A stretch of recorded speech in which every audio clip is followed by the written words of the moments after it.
Има простор за решение. Можна средба меѓу Скопје и Софија на маргините на Хашкиот самит. ЕУ, НАТО и САД подготвени да седнат на масата како сведоци, се чека одговор од Бугарија.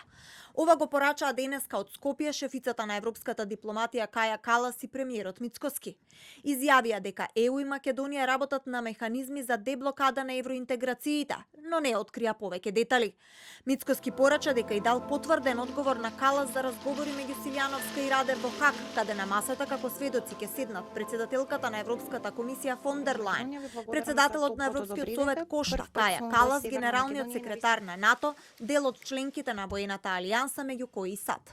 Јасно е дека сакаме Северна Македонија на вистина да се придвижи по овој пат и знаеме дека има пречки на него и тоа го дискутиравме денес, за да можеме да изнајдеме механизми за да се надминат тие пречки.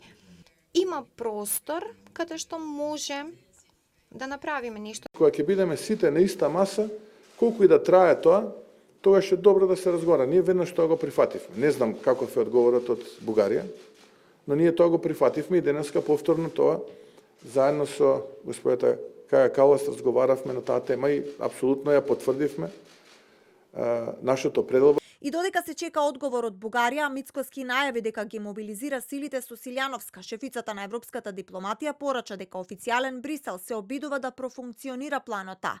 Доколку тоа не успее, па ќе се премине на следната фаза. Кога се префрлувате кон план Б, тогаш план А излегува од игра. Може би ви звучам како да зборувам шифрирано, но сакам да ви кажам дека си уште се надеваме дека планот А ќе профункционира и ќе биде успешен. Работиме кон тоа, доколку не, тогаш ќе поминеме кон следната фаза. Мицкоски порача дека темата за средба во Хаг се отворила уште за време на посетата на Скопје на председателот на Европскиот совет.